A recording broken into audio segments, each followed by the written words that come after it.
Hello दोस्तों, नमस्कार। स्वागत है आप सभी का प्रयागराज पीसीएस में। दोस्तों, अभी हम अपना सेशन चला रहे हैं टॉपर कॉपी रिव्यू का। ये कॉपी है गौरव त्रिपाठी सर की, जिनकी यूपीएससी 2022 में 226 रैंक थी। ठीक है, तो उनकी ये कॉपी है। इसमें से हम सीखेंगे कि कैसे आंसर राइटिंग हमको करना है। पॉलिटी के क्वेश्चंस को आज मैंने पिक किया है और इन आंसर्स को कैसे आपको डील करना है, कैसे एग्जाम्पल्स लिखने हैं, इसके साथ ही करंट अफेयर को कैसे उत्तर में अपने लेके आना है, इस चीज़ को भी हम सर की कॉपी से सीखने वाले हैं। ठीक है, सर की टेस्ट सीरीज की कॉपी है, वहाँ पे सर ने टेस्ट सीरीज लिखा हुआ था, उसकी ये कॉपी है। प्रश्न अब मैं आपके लिए पढ़ देता हूँ। प्रश्न है न्याय वितरण। प्रश्न आपके लिए मैं पढ़ रहा हूँ। न्याय वितरण के लिए ऑनलाइन विवाद समाधान यानी ओडीआर तंत्र के लाभों को रेखांकित करते हुए भारत में इसके प्रभावी कार्यान्वयन से जुड़ी चुनौतियों का विवेचना कीजिए। तो यहाँ पे कीवर्ड आप ध्यान रखिए, विवेचना की बात की गई है और ओडीआर यानी कि ऑनलाइन डिस्प्यूट रेजोल्यूशन मैकेनिज्म के बारे में इंपॉर्टेंस बताना है। ठीक है, तो हिंदी में सर का मीडियम हिंदी मीडियम था, तो ये हिंदी की कॉपी के लिए बहुत सारे रिक्वेस्ट थी कि हिंदी में भी टॉपर्स की कॉपी अवेलेबल कराई जाए, तो इसी इनिशिएटिव के तहत ये किया गया। तो आइए सर की स्क्रिप्ट पढ़ते हैं, सर ने आंसर में क्या चीज़ें लिखी हुई हैं।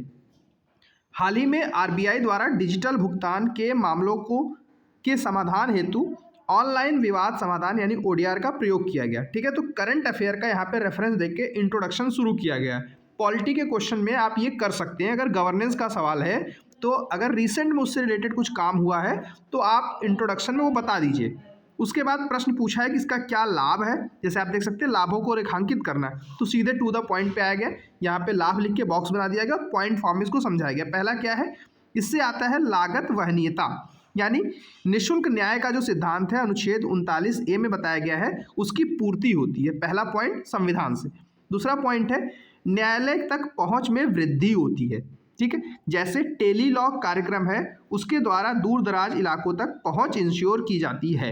तीसरा है पॉइंट केस पेंडेंसी में कमी होती है। एनजेडीसी के अनुसार हाई कोर्ट्स के अंदर लगभग 45 लाख एवं अधीनस्थ न्यायालयों के अंदर 3.5 करोड़ केस पेंडिंग है, तो इसकी कमी होगी अगर ऑनलाइन तरीके से जुडिशरी ये काम करता है तो। चौथा है प्राकृतिक न्याय के सिद्धांत का पालन होगा तथा ई लोक अदालतों आदि से सामाजिक सौहार्द भी बढ़ेगा, स्थापित होगा। ठीक है, पांचवा पॉइंट है केस मैनेजमेंट एवं ब्रीफिंग जो है वो आसान हो जाएगा। उदाहरण जैसे लिम सिस्टम केस को मैनेज करने के लिए यूज होता है। यहाँ पे आप एक चीज़ सीख सकते हैं कि अगर कुछ ऐसे इंग्लिश के टर्म है जो स्टैंडर्ड है तो आप उनको वैसे ही देवनागरी शब्द में लिख दीजिए, उसको हिंदी में ट्रांसलेट करके कॉम्प्लिकेट मत कीजिए। ठीक है, आगे देखते हैं। छठा पॉइंट है एआई का प्रयोग न्यायाधीशों के निर्णयों में वस्तुनिष्ठता को बढ़ाएगा, मतलब ऑब्जेक्टिविटी ले आएगा, जिससे डिसीजन बेटर हो पाएगा। उसके बाद उस समय कोविड-19 था, तो उस रिगार्डिंग ये पॉइंट है कि अगर कोई बीमारी है जैसे कोविड-19 जैसी परिस्थितियों में सोशल डिस्टेंसिंग भी संभव हो पाएगा। हालांकि इसकी कुछ अपनी चुनौतियां भी हैं, क्योंकि विवेचना करना था तो हमको लाभ के साथ साथ चुनौतियां बतानी पड़ेंगी। तो पहली चुनौती है कि 70% से अधिक न्यायालयों में वीडियो कॉन्फ्रेंसिंग की सुविधा अभी नहीं है। ठीक है, किया जा रहा है लेकिन अभी सस्टेनेबल तरीके से नहीं हो पाया है। इसके अलावा दूसरा पॉइंट जो है न्यायाधीशों एवं वकीलों को प्रशिक्षित करने की आवश्यकता है। ठीक है, तीसरा पॉइंट है हाल ही में मुख्य न्यायाधीश NV रमन्ना ने कहा था कि न्यायपालिका एवं विवादों की संवेदनशीलता के कारण यह तीव्र गति से संभव नहीं है। ठीक है, ओडीआर जो है तीव्र गति से संभव नहीं है, चीफ जस्टिस का स्टेटमेंट था उस समय के।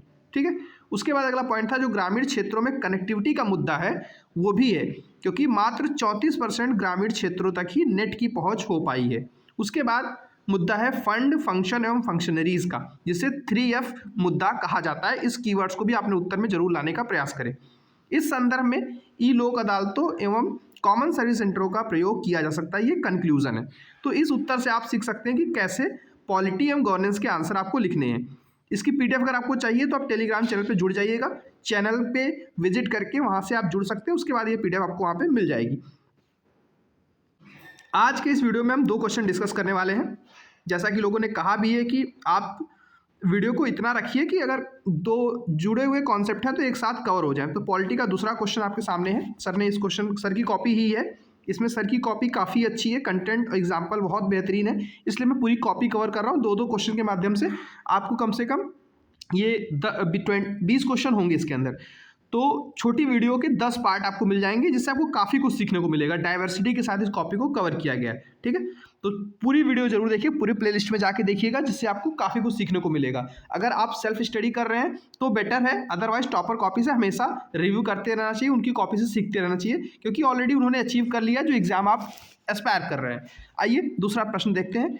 शक्तियों के संवैधानिक विभाजन के बावजूद केंद्र राज्य विवाद जो है वो भारतीय लोकतंत्र की एक चिरस्थायी विशेषता बन चुकी है। उदाहरण सहित चर्चा कीजिए। इंग्लिश में पढ़ दें तो इसको, तो despite the constitutional division of powers, centre state disputes have been a perennial feature of Indian democracy, discuss with the examples.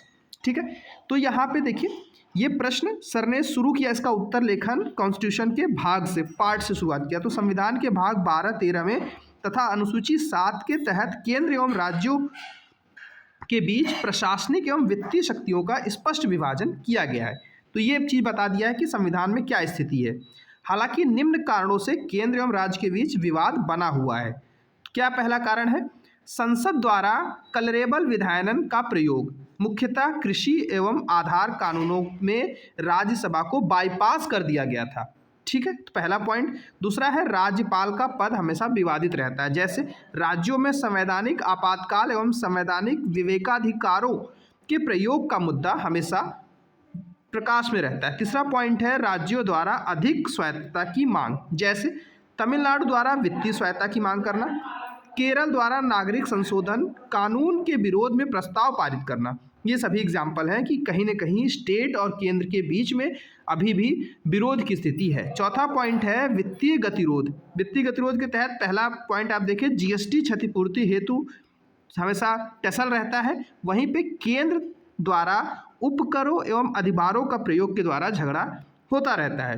पांचवा पॉइंट है, जो केंद्रीय तंत्र हैं जैसे सीबीआई, ईडी, एनआईए आदि को राज्यों के द्वारा हस्तक्षेप माना जाता है। उदाहरण, पुलिस राज्य सूची का विषय है और सीबीआई, ईडी एटसेट्रा सेंटर के एजेंट्स हैं, सेंटर के एजेंट माने जाते हैं।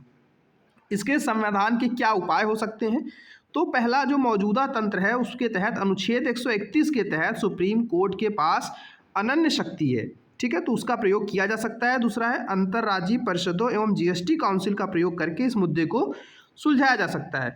दूसरा पॉइंट है, राज्यपाल के पद हेतु क्या समाधान कर सकते हैं? तो हालिया में नवाम रेबिया वाद में सुप्रीम कोर्ट के निर्णयों का पालन करके जो है सदन में बहुमत का परीक्षण किया जाने संबंधित चीज़ों को पालन करके इस मुद्दे को सुलझाया जा सकता है।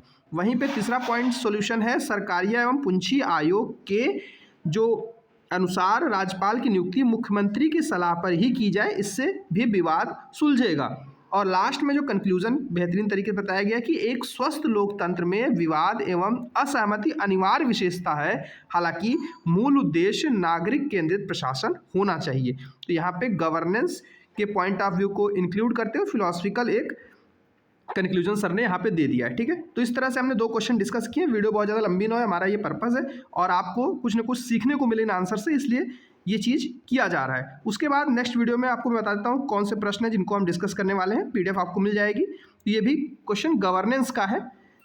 क्या आप इस विचार से सहमत हैं कि लॉबिंग के एक ढांचे को अंगीकृत करना भारत में सहभागी शासन एवं कारोबार सुगमता को सुदृढ़ करेगा? इस प्रश्न के उत्तर को हम अगली वीडियो में कवर करेंगे। 2 प्रश्न हम कवर कर रहे हैं। सो ऐसी वीडियो के लिए चैनल को सब्सक्राइब कर लीजिएगा। बाकी टेलीग्राम चैनल से अवश्य जुड़ जाइएगा। Thank you for watching.